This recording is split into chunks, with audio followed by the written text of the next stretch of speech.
All right, cool. So I'm going to talk today about one of my favorite topics, which is how to be lazy, and my second one, which is how to get promoted. So those two things together, it's amazing. But specifically how to do it with GraphQL documentation. So first off, a little bit about me. I'm coming out of San Francisco. I work at a company called OneGraph.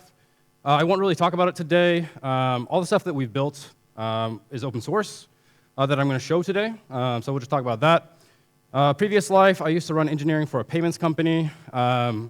Used to work on the Clojure script compiler, but these days I typically spend my time in kind of a Reason Rust world. And for many, many years, I've worked on dev tooling. It's a topic that is near and dear to my heart, and bad developer tooling and bad DX makes me sad. Okay, so I'm here to specifically deliver a message to you, which is to embrace laziness. We have this stigma where we think of laziness as a bad word, and it's really not. Let me go. I'm going to tell you that being lazy is not just good, it is actually imperative for us to survive in today's world. This is the only thing that scales is being lazy. But we have to be careful with it. We have to have targeted laziness. There's this great quote by Bill Gates saying that anytime there was a difficult job, he would hire someone who was lazy. Because the great thing about lazy people is they find easy ways to do things. This is actually not a quote by Bill Gates, even though he's in the picture. But it makes it sound more impressive. So I want to say that laziness is laudable. It's a great goal. We should aspire to laziness. Repeat it. It's okay. Let it soak in.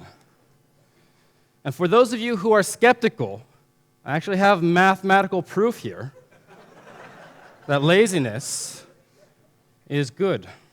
We'll come back to this graph a little bit later.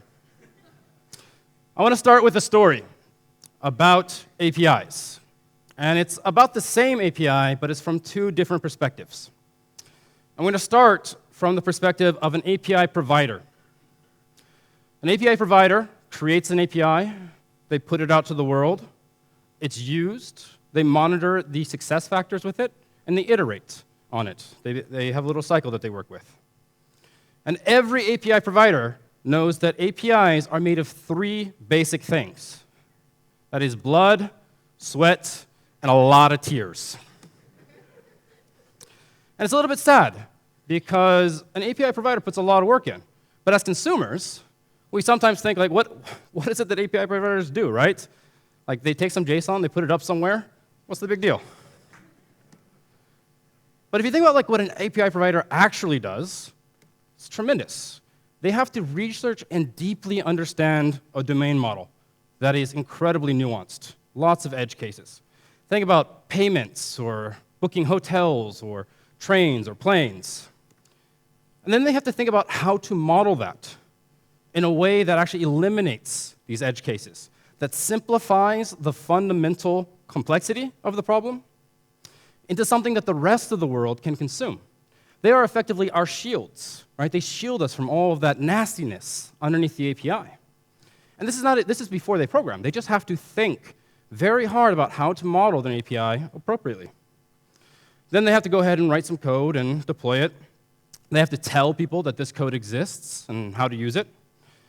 They have to monitor it and make sure it scales and rate limits and everything. They need to get feedback and iterate on it, and on and on and on. It's a lot of work to make an API. And the thing is, you have this like weird contradictory state where, as an API provider, I have put my blood, sweat, and tears into making this beautiful, bespoke API that's amazing. And that should be value in and of itself. I should be respected. This API is so good, it could be inside of a museum as an object of art. And then an API consumer comes along, and they're driven by different concerns. It's not about the beauty necessarily of my API, it's about shipping product. The whole reason we are all here is we're trying to figure out how to ship product effectively. We want to move quickly. So when I see this API, I may not see the inherent beauty in the models. All I see is that your documentation looks like it's from the late 90s. And I'm like, I'm out of here. And the thing is, like, which of these concepts is right? Which of these views is right? And it's actually both. And that's because this API sucks is not necessarily about the API. It's not necessarily about the domain. It's about the entire experience, the ecosystem, onboarding, support. And the thing is, API design and consumption is very much an iceberg problem, where we mentally allocate enough energy for just the top bit. We think, I'll write up some models, I'll throw this thing up on Lambda, people will hit it, it'll be great. And you think you've done the hard work. But then people are like, well, I don't know how to do auth. And what's available? Where's the documentation? And you just die inside as you have to do all of the other stuff, and you can't understand why. And the worst part is, the API, the way that you look at it, is very different. As a provider, you're thinking about this domain models, and you see the beauty there. As a consumer, you're seeing it through all of the other experiences. You have to work through everything else to get to those domain models.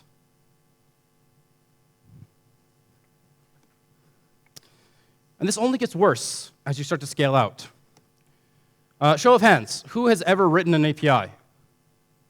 All right, who's written more than one? Great. We all remember our first API, don't we? It was so special. It's handcrafted, it's beautiful. We were nervous, we took our time, but it was beautiful. The second one was a little bit messier, but it's okay. We got it done in half the time. It's great. And by the time you get to your 100th API, it's literally just a note you stick on someone's desk. You're like, yeah, I'll get to it later. It's fine. And it's not uncommon for companies like Coursera or McDonald's or Allstate or whatnot to have thousands of APIs. And this leads to two really big problems. The first is from the point of view of the consumer. Just discovering what data is available inside of there and how to consume it and whatnot is a tremendous amount of work. And the second is, as a maintainer, knowing what's actually necessary, how successful my users are, and not breaking them is very, very difficult. So the way to solve this is to step back and admit to yourself and to the world that you just don't care. You're not going to do anything about it. You're going to spend your time on the domain model, and you're going to make that really nice. You don't have time, you don't have resources to build out everything else. It's ridiculous. We're trying to ship product. And what you need to do is embrace the ecosystem. We have a tremendous amount of tooling available to us as GraphQL developers, both as consumers and as providers. So we've been working on a little tool, it's open source, called Codex. It's a very simple idea. You can point it at any GraphQL schema, and it will generate a Gatsby site for you that's static, SEOable, searchable, and it'll be a nice GitHub repository. Now, every time you change your schema, you're going to update this thing, and it's always going to be up to date with all of your schema. You're not going to have any more broken documentation, and it has some cool integrations that we'll see. And it's a Gatsby site because we want to have this thing as simple to understand as possible. We don't want to be maintaining the documentation in production systems. We just want it to work. We still need to be able to customize it, and it needs to be fast. The thing is, if your docs are slow, if it's hard to navigate, I'm going to try to solve my problem in some other way that is going to be less efficient for both of us. And the other thing is that it's nice because it scales as your schema does. And I want to show a demo of actually what this looks like and how it is to deploy. So there is a Star Wars GraphQL API that's on the GraphQL org. So it's over here. It just looks like this. You can get like a count of all the Star Wars films. And in order to deploy this, we just need to copy this endpoint. So this is the GraphQL endpoint that it hits. And you can just go to Netlify. And you literally just say, all right, I want to create a GitHub repository called that. Here is the endpoint. I'm going to go ahead and save and deploy it. And we'll come back to that in a little bit. It'll take a few minutes. But this is literally going to ping the schema, download it, introspect it, and generate a whole Gatsby site for us. So it's a nice way to get started. And let's take a look at what that actually looks like whenever it's up and running. So this is an example of one graph using Codex. And you can see here that it has, there's a simple introduction page. I can come in here and I can search for my objects. And at this point, I believe OneGraph has the world's largest public GraphQL API. The JSON is something like 40 megabytes. And so that means that searching through this thing might be difficult. You can see that we have a lot of objects. But if I search for maybe Spotify, you can see it's very, very, very fast. So I can click on this. And it's very similar to maybe the Doc Explorer inside of GraphQL, except it's a static site. So I can come in here and I can see all the fields that are in there and their documentation, see what they're required by. Let's see if our site is ready.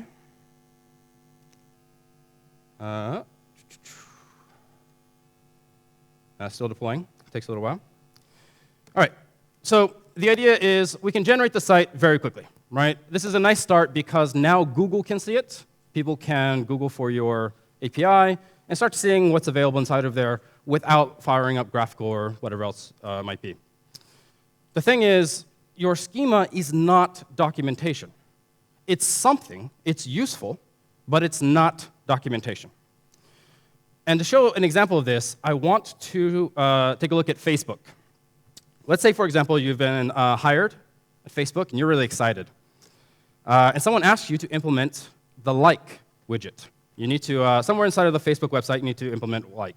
So whenever I post an amazing pie that I take credit for cooking, I want someone to be able to like that. It's really important to me as a human being. And so I think, well, this is no problem, right? Facebook, those are the people who invented GraphQL. If anyone has a good GraphQL schema, it's going to be Facebook. So what am I going to search for? I go to Codex or GraphQL, and I search for maybe like, right? I know that I have post, and I want to like it. Maybe it's going to look something like this, where it's going to be a mutation that I take. Having liked the post, it'll return me the new post. It's easy. But then you panic because nowhere in the Facebook schema does it mention like. This is what it looks like. This is UFI to feedback reaction mutation, which I'm sure most of you were actually thinking about instead of like. And that's because Facebook has this beautiful abstraction over any sort of feedback. So that's the UFI is the universal feedback something or other. And the idea is it encompasses every possible kind of feedback you might want. And that means as a new developer getting onboarded to Facebook's API, you're going to be lost unless you have an example like this. And that's where Codex comes in. We want to make it really easy to add examples so that other people can do intention-based searches. I know my intent. My intent is to like a post. So can someone give me an example of how to do that? And it's really nice if it comes from other people. So here is a mutation that is going to play a song on Spotify. So I'm going to go into here. I'm going to paste it in. And I'm going to go ahead and load up my Spotify player. And whenever I run this, it's going to play win, win, win, which I think we all feel like right now. This is great. So I have an example. I want to teach all of you how to play a song on Spotify using GraphQL. It's great. But I don't want to just teach you. Having taught you this, I want to make it scalable. I want to get this out to anyone else. So if anyone else in the world is ever searching for how to use Spotify's GraphQL API, they find this. So what I'm going to do is actually share this query and contribute it as an example. And you can see here that it actually analyzes the operation already and suggests a title. So I'm going to call this Spotify win, win, win. Get pumped at GraphQL Asia. And you can see here that this is parameterized by variables. And variables are kind of an advanced concept in GraphQL. The majority of GraphQL users do not know about variables. And we know this because we see how people use OneGraph they actually concatenate strings together. They interpolate their variables rather than using the variables built into it. So what we want to do is give them an example that shows how to use this in an effective way. So I'm going to go ahead and include the variables. And you can see here that as I'm getting ready to share this, it's saying, hey, look, you are exposing these things. So if you have an API key or some sensitive data, be careful. But this looks fine. And I can also include the result. And now that this looks good, I'm going to go ahead and submit. And from the browser, what this is going to do is reach into the GitHub API. And it's going to fork our Codex. It's going to create a new branch. It's going to upload a file, a markdown file with this example. And it's going to create a pull request to the original one. So I literally just created this pull request to the API provider saying, hey, this is an example that might be useful for people. If we look at the file that was uploaded, you can see here it's got some front matter, including like who contributed this example, some example results, and whatnot. So we can thank this user later on, say, hey, we really appreciate this. So I'm going to go ahead and merge this. This is going to trigger a new deploy of Codex. And within a few minutes, this example will be available for anyone to find. So we want to make it really easy to share API examples, not just for providers, but also for consumers. I want to be able to share with my team how to actually use this. So the question is, how do we do this? Because once an API example is actually deployed, so let's go ahead and look at the Spotify player. What we do is we actually analyze every example inside the repository. And we look at every single GraphQL type that's actually mentioned in there. So you can see here that I have a Spotify player. That's a GraphQL object type. And it says, hey, I found these examples that reference this. So it's not just finding the type. It's not just saying, hey, this type exists in the schema. It's saying, here is an example of how to use this. So if I go in there, and I can hover over this, and I get all the nice type feedback that you might expect. Not only that, but I can actually take this and just view it in GraphQL right away. I'm going to close this. And now I actually have a Spotify search player where I can actually get information about me. I can pause my player. I can let me go ahead and run this. I can resume, etc. So this is actually a full Spotify player that I've built here. And I was able just to kind of click that example and get something that works immediately. I didn't have to kind of go through and explore the API and figure out and cobble it together. There was an example that someone submitted. I can click on it and start using it right away. So that's mainly how we do it, is just magic. But in a little bit more detail, the way we do this is whenever you build up the example, and we submit it, what we're going to do is walk over the entire API, or sorry, the entire example. We're going to see all of the values that are mentioned inside of there, and then we're going to cross-reference it and actually upload this as a new page inside of the Codex. So it makes it really easy to submit these and then cross-link them so anyone can use them very, very easily. All right. So there are two really big benefits here. The first is for the API consumers, because now I can actually share my knowledge and my experience. Having solved a problem, that knowledge doesn't just exist inside of my head anymore. I can push that down into the system and help the rest of my team. So if anyone else is now wondering how to do a thing, there are examples that they can reference very quickly. So momentum starts to build up for the whole team, not just for me. And if I leave or I go to another team, they're still okay. And importantly, for an API provider, for someone who built this, because this is a PR, I'm going to review it before I merge it. And I can see what are my users trying to do with my API.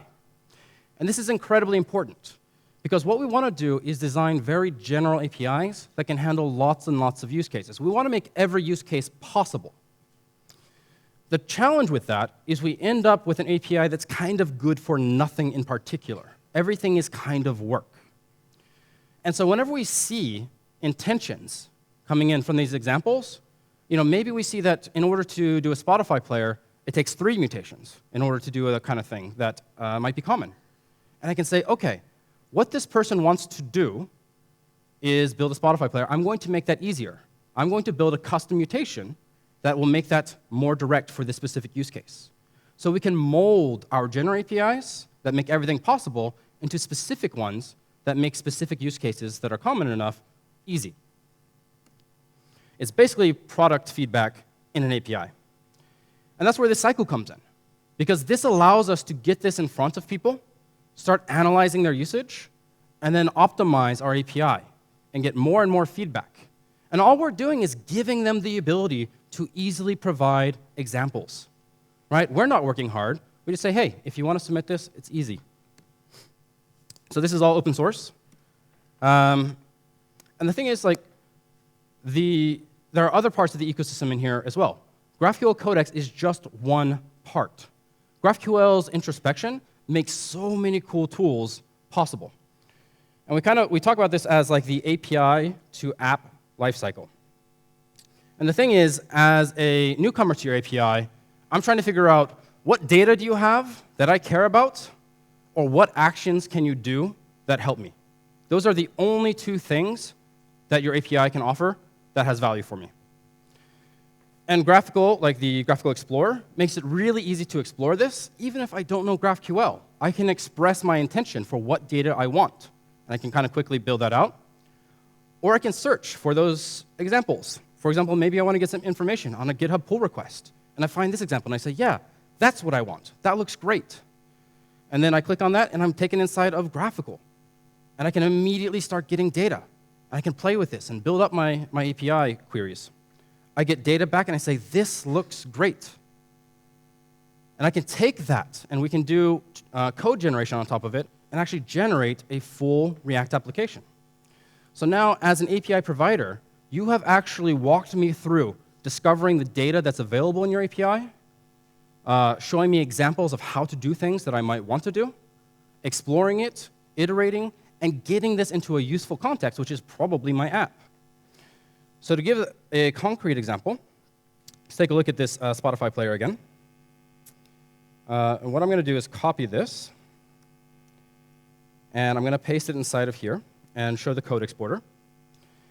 And I think most of you are thinking, Spotify player is cool, but I really want to be able to do it from Bash.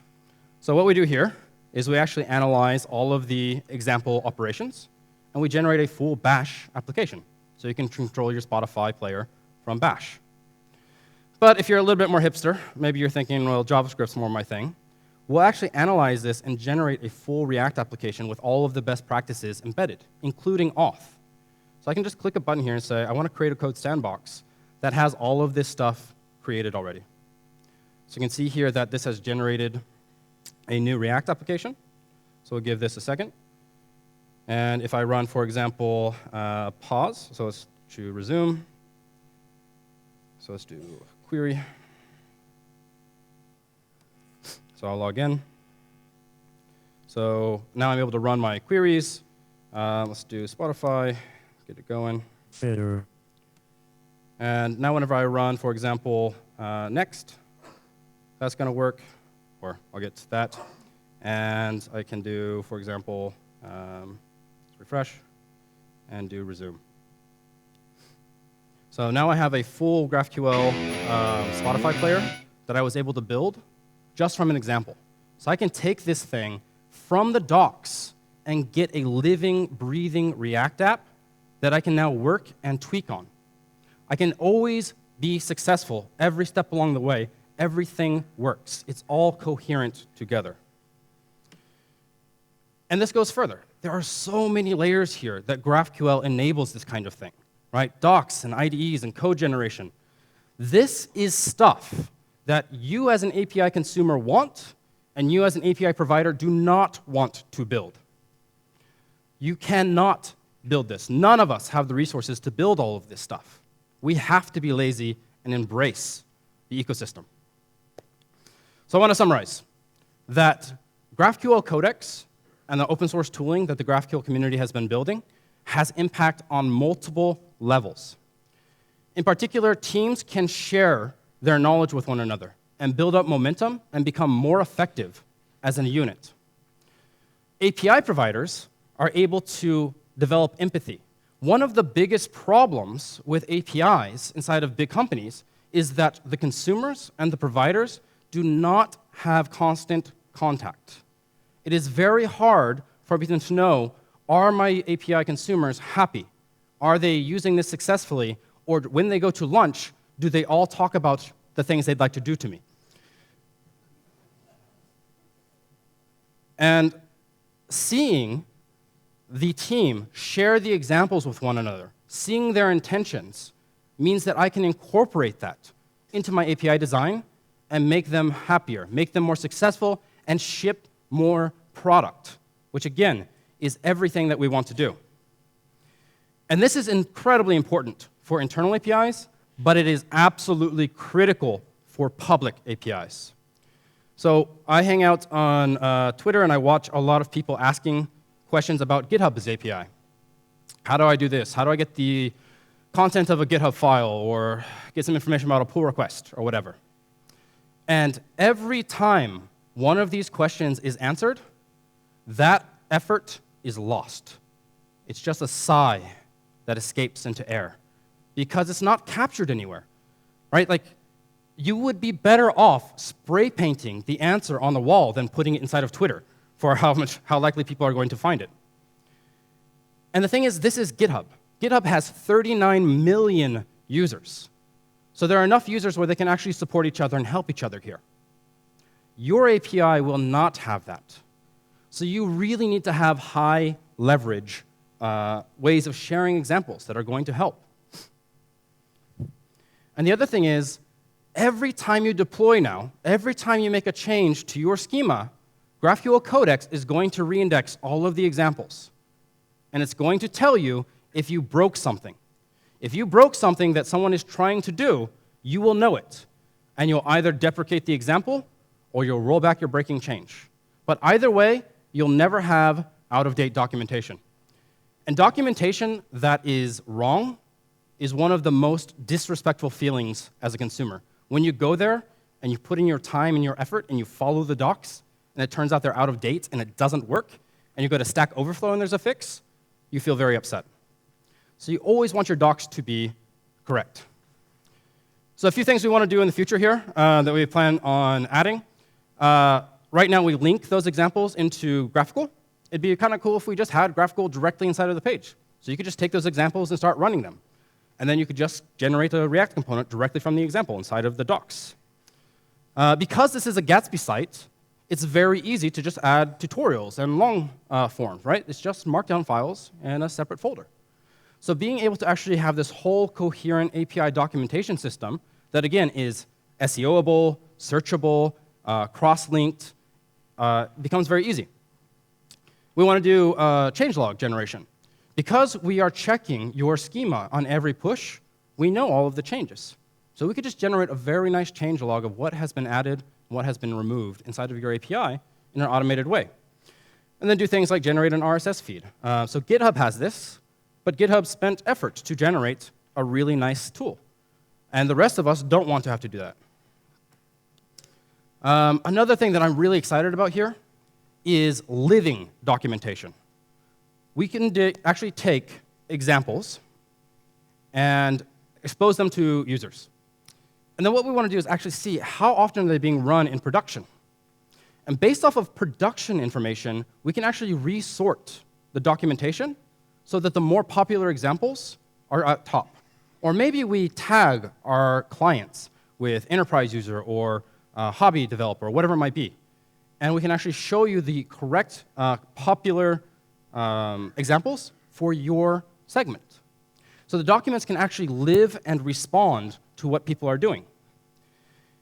We want to get even lazier here, where, for example, Hasura has this pretty amazing technique of basically persistent queries where you allow certain queries. And the way you can do this is actually you just go through the history and you say, what have people actually run on my API? And wouldn't it be cool if you saw those examples and you say, this thing was run 20 hours ago. We've never seen it before. This is really interesting. I want to click a button and make this an example. And from now on, this is going to be promoted to our users. Just being able to consume the data that is already there. So this is the last comparison.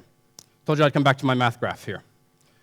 If you are not lazy, you will divide your attention amongst 100 different concerns. Stress, tech debt, and unhappiness will all build up. And there will come a point where it does end because you will quit your job. You will wake up in the morning and think, I don't like this. My consumers are unhappy. I have a million things I'm supposed to do. This is terrible. So what you need to do is find ways of directed laziness. Now, this is a call to a lack of action. That again, laziness is a laudable goal. And you need to fiercely embrace it in a targeted manner. For those of you who are uncomfortable with laziness, tell everyone that you're looking for high leverage. That's an important term. You're being very high leverage. I would say deploy Codex today. The cool thing is, as an API provider, you can see how easy that was. Let's see, we should actually have this live now. Yeah, so we actually deployed the Star Wars API while I was on stage. This is a site that didn't exist 20 minutes ago. And then also as a consumer, you can see you don't have to have permission. If you are a consumer of an API, you can deploy this thing and start sharing examples with your team right away. This can be your knowledge repository for your team. And once everyone is happy and effective and you guys are shipping product, go ahead and take credit and get promoted. Thank you.